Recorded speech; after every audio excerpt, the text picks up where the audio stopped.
Thanks, Tivo. Thank you one more time for inviting Vivelys to be part of the Vintage Report.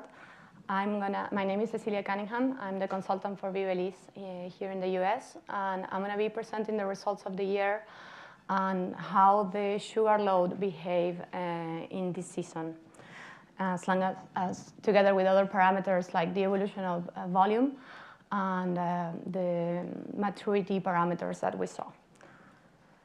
So to start with, we will just briefly remind you what is the concept of sugar load.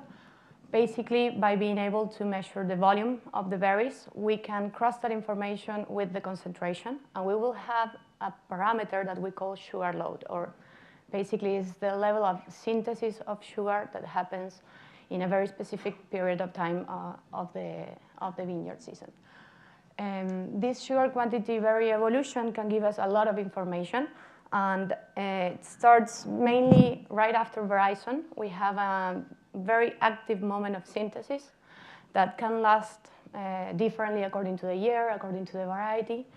But this behavior can provide information that can help us understand the balance of the plants and the march of the year. In general, this is the theoretical curve. We have this active sugar load period and a moment of stop where the plant doesn't synthesize any more sugar. And after that, any variation that we see in Brix, it's going to be due to changes of volume, so concentration in the fruit. From this curve, like I said, all the information that we're going to be actually looking at is the duration of the synthesis, the moment of stop, that for us is the day 0 or D plus that Tivo mentioned in the previous presentations. And this day 0 is actually going to be the beginning of the ripening phase, the beginning of maturity. So in our point of view, after this point is when we actually start counting the days to define when it's going to be our picking moment. Besides that, we have two other parameters. That is the amount of sugar that we have at that point, so the concentration per berry of sugar, and also the Brix. So that information for us, it's a good parameter and it's a good indicator of the quality of the potential harvest that we may have. Years that don't synthesize good sugar, probably we will have a lack of color, a lack of aromas, and a lack of other parameters that are linked to quality. So for just a quick view and a quick reference for you, on the last 5 years in California, we have these average behaviors for these 3 different varieties. So for Cabernet Sauvignon, Merlot, and Sauvignon Blanc, you have at least some numbers that you can compare with. My presentation today is going to be focused on Cabernet Sauvignon. So you can see these classic parameters, but I'll go directly to the curve. So in our sets of points, we have a beautiful, beautiful curve. All these blocks that we follow had a very homogeneous behavior. The load happened like we were hearing before due to the temperatures and the lack of stress. They happen at a very good rate. And as for parameters, the moment of the sugar load stop, we finished with a concentration of around 188 milligrams per berry. As for the moment of the sugar load stop, it was at the end of August, around the 30th. The duration was pretty average compared to the previous years. It was around 34 days. The speed was good, 4.5 milligrams of sugar per berry per day synthesized. And the Brix at the moment of the stop was 20.9 or around 21 Brix. Yeah? So if we compare Cabernet in 2018 with the 3 previous vintages that we all have fresh in our memories, you can see that 18 was actually a very good year. In comparison, we have a final concentration at the moment of the stop of 188, which is higher than all the 3 previous years and very close to the average that we mentioned before of 190. The speed was really high. The duration was good, was average, was around 34 days. And what we see is just a slight differentiation between the Brix and the concentration. And I'm going to address this a little later, but it's connected to the volume of the berries.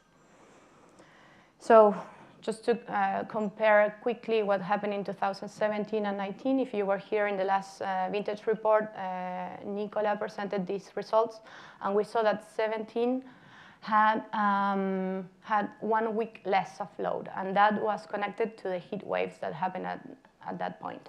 In this year, we didn't see that trend. We had no thermal stress, so the load happened smoothly and in a good rate. So we kept going, and the plant managed to synthesize more sugar at the end. And as a comparison, so we have the bricks at the moment of the sugar load stop and the date. Just to compare every year, we can see that 2018 was very close to the average parameters that were mentioned. So very, very good year in terms of synthesis. And in terms of timing, it was also a very good year because it finished relatively early. And in this sense, that allowed a lot of flexibility in terms of picking decisions. But what we had slightly different from previous year is the evolution, or actually the volume that we saw. In terms of evolution from the peak of volume to the moment of harvest, there was a loss around 9% this year. And we see that the trend is sometimes similar. Last year it was a little higher.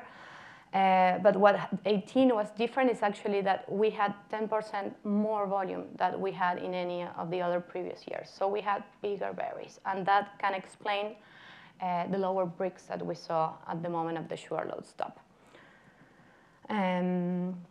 Just as a summary on the behavior of the sugar load, we had high speed, an average time of synthesis, and a high amount of final sugar per berry.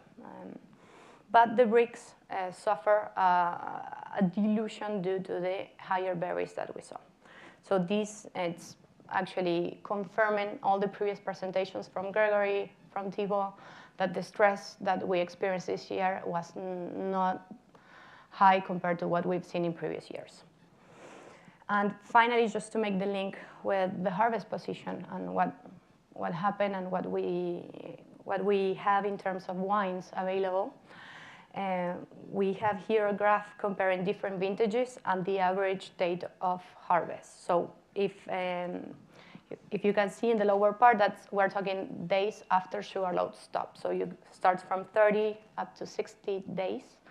And this year, we have a slightly riper profile, but that is linked to the early stop, not so early, but a good stop that allow us to go in through all the picking windows, and the good conditions that we also experienced in phase 5 that we've been seeing previously. And so if you take a look at the model of ripening that we have developed and how we say what will be the fresh window or the ripe window, we can see that the positioning for this year, it's entering the riper window. So when we have a lower impact of vegetal aromas, better concentration, higher intensity on riper aromas.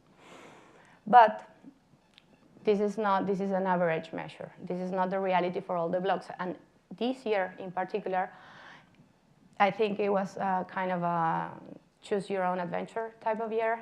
Every winemaker was able to pick actually the right moment that they wanted to pick their grapes. And this is great. This doesn't happen all the time. And when we're pushed by thermal stress, heat waves, and all these conditions, we're normally rushed to make decisions that we wouldn't do in a normal year.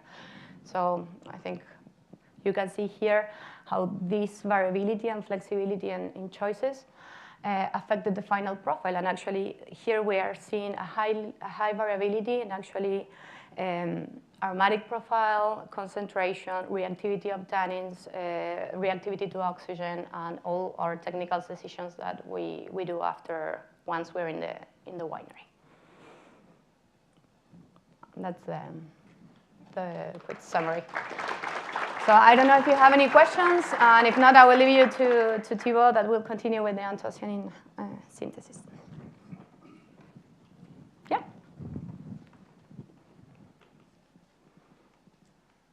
have a question. Yeah. So forward back to the vintage for the Cabernet Sauvignon. Mhm. What potential for diastem did that hit? Was that medium potential? It was actually high potential. Nice.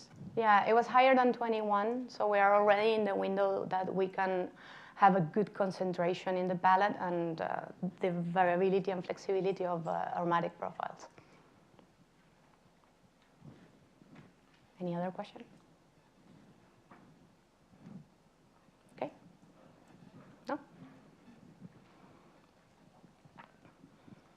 Hi. Hi. I noticed on your last slide, I'm not as familiar with your model, but you have a gap between fresh fruit and ripe fruit. Yeah. What kind of fruit is that? Yeah, good question. That's actually what we call the neutral phase. And it's actually a transitioning phase between a more fresh or thiolic type of profile with more citrus components into a riper or terpenic type of profile. It's not necessarily a gap in the lower potential varieties or in a year that it doesn't synthesize good sugar at the sugar load stop. We say that you feel that gap in the intensity. And sometimes you go to the vineyard, you taste the berries, and it tastes fresh, and then you go back the next week, and it doesn't taste that much. So it's just a gap or a transition between this model that we're presenting here. And in high potential varieties or in high potential vineyards, you don't see that gap, and it transitions smoothly from fresh to ripe and without that neutral window.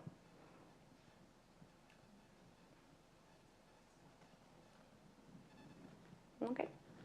Yeah.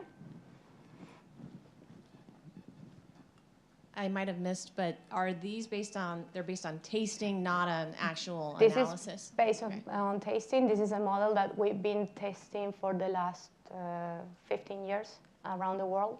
So all our models and information is actually proven first on tasting parameters. We also have a lot of analytical parameters, but this is pretty much 15 years of proving this model in different conditions in different areas, and this specific presentation is just tasting parameters, but yeah.